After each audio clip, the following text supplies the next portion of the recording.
राजस्थान के कछवाहा शासकों के नेतृत्व में आमेर क्षेत्र का संगठित होना, जो कुश स्वयं को रामवंशी, रामराज्य, रामकुश, राम के कुश से अपना संबंध जोड़ते थे, कुशवाहा शासक कहलाए। कुशवाहों में भगवंत दास से पहले के जितने भी शासक हुए, उन्होंने आमेर को, दौसा और आमेर ढूंढार क्षेत्र को संगठित व शक्तिशाली बनाया। उसके बाद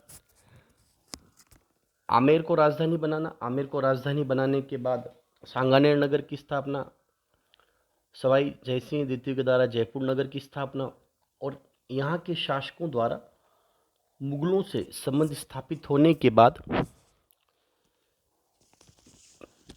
लंबे समय तक यहाँ के शासकों द्वारा मुगलों के अधीन बड़े बड़े मनसब को प्राप्त करना और मुगलों की लंबे समय तक सेवा करना। यहाँ के प्रारंभिक शासकों के बाद अगर हम भगवंत दास के बाद की बात करें तो यहाँ के शासकों ने मिर्जा और सवाई की उपाधियों को धारण करते हुए मुगलों के सर्वाधिक स्वामी भक्त और विश्वसनीय बने रहे। और इसका प्रभाव ये पड़ा कि आमेर का जो क्षेत्र था, पहला तो ये कि वो केंद्रीय क्षेत्र जो था उसके नज़दीक था। दूसरा, मुगलों से मैत्री संबंध होने की वजह से यहाँ पर स्थापत्य कला, संगीत और कवियों का सबसे ज़्यादा सम्मान रहा। अगर स्थापत्य कला के दृष्टिकोण से देखा जाए तो जयपुर नगर की स्थापना के साथ आसपास में मंदिरों का निर्माण, बावड़ियों का निर्माण, किलों का निर्माण जो हुआ, वो सर्वाधिक मुगलों से सैनिक संघर्ष न होना, केवल शांतिपूर्वक उनके अधीन रहते हुए राज्य करना, जिसकी वजह से संभव हो पाया। तो स्थापत्य कला के दृष्टिकोण से सर्वाधिक विकास जो हुआ आमेर के शासकों का, वो मुगलों के समझौते के अंतर्गत हुआ। कल तक हम लोगों ने, इससे पहले वाले वीडियो में हम लोगों ने देखा था कि प्रारंभिक भगवंत दास के बाद से लेकर के जितने भी शासक थे, जब तक मुगल काल का पतन नहीं हुआ 1707 में औरंगजेब की मृत्यु के बाद तक, आमेर के शासकों ने मुगलों के यहाँ सेवाएं दी। मराठों के प्रवेश तक, राजस्थान में मराठों के प्रवेश तक, जैसा कि हमने देखा था कि हुडा सम्मेलन में सवाई जयसिंह द्वितीय खुद हुडा सम्मेलन में सम्मिलित हुए थे और मराठों को राजस्थान में रोकने के लिए उन्होंने उस सम्मेलन में आमेर क्षेत्र से अपना नेतृत्व किया था। इसके बाद सवाई ईश्वर सिंह हुए। सवाई ईश्वर सिंह ने भी मराठा आक्रमणों से अपने क्षेत्र की सुरक्षा के लिए युद्ध किए, परंतु बाद में वे असफल रहे। 1750 में सवाई माधो सिंह आमेर के शासक बने, 1750 से 1768 के मध्य।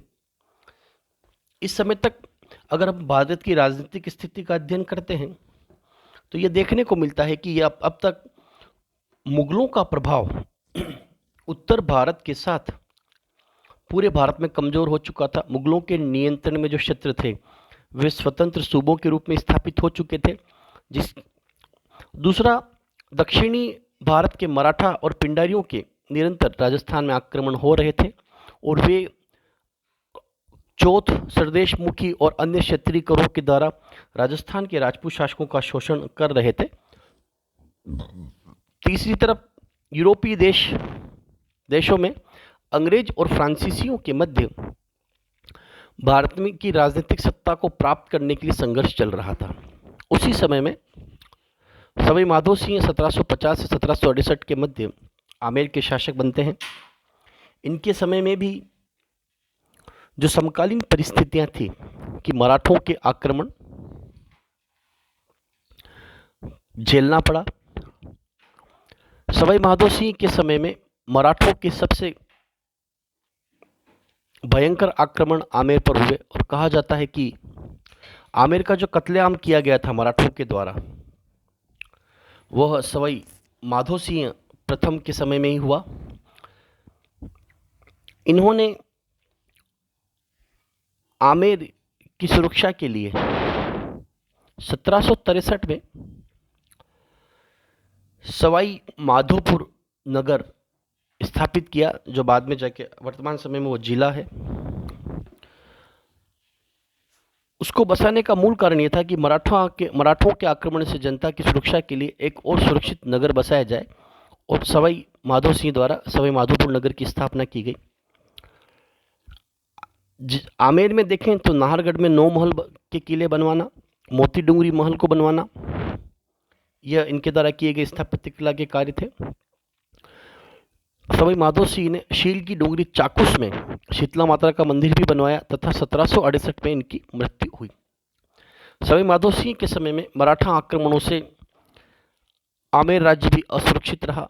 इसके बाद सवाई माधो सिंह के बाद इनके पुत्र सवाई प्रताप सिंह 1778 से 1803 के मध्य 1778 से 1803 के मध्य आमेर के शासक हुए, जिन्होंने हवा महल का निर्माण करवाया, जो 5 मंजिला है। वास्तुकार इसके लालचंद गुप्ता थे। ये कला अनुरागी थे।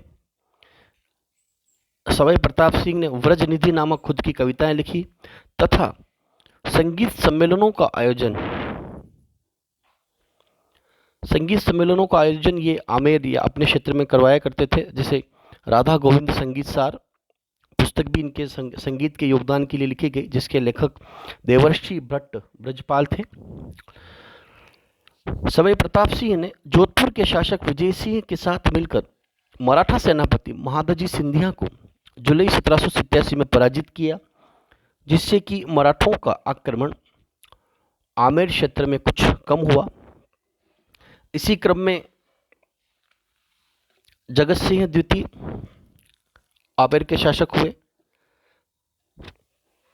इनके समय में जो एक महत्वपूर्ण घटना घटित हुई, एक तो मेवाड़ के शासक भीम सिंह की पुत्री और जोधपुर के शासक मानसिंह, इनके मध्य कृष्णा कुमारी का विवाद, जो मेवाड़ की महारानी थी 1807 में। और जगत सिंह द्वितीय के समय में ही आमेर का या जयपुर का अंग्रेजों के साथ 1818 की संधियों का समझौता। ये जो हुआ, इसका मुख्य कारण हम पहले भी चर्चा कर चुके थे कि राजस्थान के शासक मुगलों के नियंत्रण से स्वतंत्र हुए। मुगलों के नियंत्रण से स्वतंत्र होने के बाद ये मराठों के नियंत्रण में आए। मराठों का अत्याचार राजस्थान के शासकों पर पड़ा, तो साम्राज्य की सुरक्षा के लिए, मराठा आक्रमणों से बचने के लिए जगत सिंह द्वितीय के समय में ईस्ट इंडिया कंपनी के साथ लॉर्ड वेलेजली की जो संधि प्रथा भारत में प्रारंभ की गई थी, उसी के दरमियान वॉरेन हेस्टिंग्स के समय में 1818 में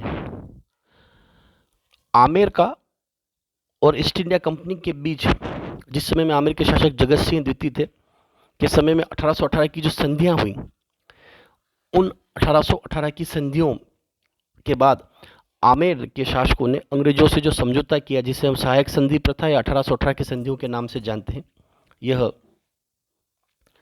जगत सिंह द्वितीय के समय में हुई। जगत सिंह द्वितीय के समय में जो समझौते हुए अंग्रेजों के साथ, उसकी पालना 1947 तक की गई। इसके बाद महाराजा राम सिंह द्वितीय 1835 से 1880 तक आमेर के शासक रहे। इनके बारे में कहा जाता है कि 1857 की क्रांति में इन्होंने अंग्रेजों के साथ किए गए समझौतों की वजह से अंग्रेजों की मदद की। अंग्रेज सरकार ने सिवार ए हिंद की इन्हें उपाधि दी तथा उपहार में इन्हें कोटपुतली जिला मिला। महाराजा राम सिंह के पॉलिटिकल एजेंट लुडलो ने सती प्रथा, दास प्रथा, कन्यावध, दहेज प्रथा पर रोक लगाई इनके शासनकाल में। राम सिंह ने मदरसा है हुनरी की स्थापना की। राजस्थान स्कूल ऑफ आर्ट की स्थापना की गई। किशन पॉल जयपुर में बनवाया गया। 1845 में महाराजा कॉलेज और सांस्कृतिक कॉलेज का निर्माण करवाया गया। महाराजा राम सिंह द्वितीय के दरबार में 1876 को Prince of Wales Albert Bharat आए। और इनके स्वागत में अल्बर्ट हॉल बनवाया गया, जिसका रंग गेहुआ करवाया गया। अल्बर्ट हॉल का निर्माण जो किया गया 1876 में प्रिंस ऑफ वेल्स के सम्मान में किया गया और ब्रिटिश राजा प्रिंस वेल्स की भारत यात्रा का वर्णन रॉयल टाउन ऑफ इंडिया की पुस्तक में किया गया था। ये राम सिंह के समय के घटनाक्रम थे, परंतु हम जानते हैं कि इनके समय तक अंग्रेजों के साथ समझौता हो चुका था। तो जिस तरीके से यहाँ के शासकों ने पहले मुगलों की सेवाएं की, मुगलों की सेवाएं करने के बाद जब वे मराठों और पिंडारियों के आतंक से प्रभावित हुए तो इन्होंने अंग्रेजों की शरण ली और 1818 की संधियों के बाद ये अंग्रेजों के समर्थक बने रहे।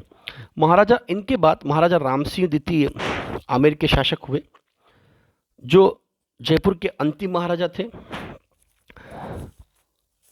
इनके समय में राजस्थान का एकीकरण हुआ। 30 मार्च 1949 को वृहद राजस्थान का प्रथम राजप्रमुख इन्हें बनाया गया और 1 नवंबर 1956 को इन्हें राजस्थान का राज्यपाल नियुक्त किया गया। यह आमेर के शासकों के इतिहास के क्रम में था। इसी क्रम में अब तक जो हम लोगों ने पढ़ा कि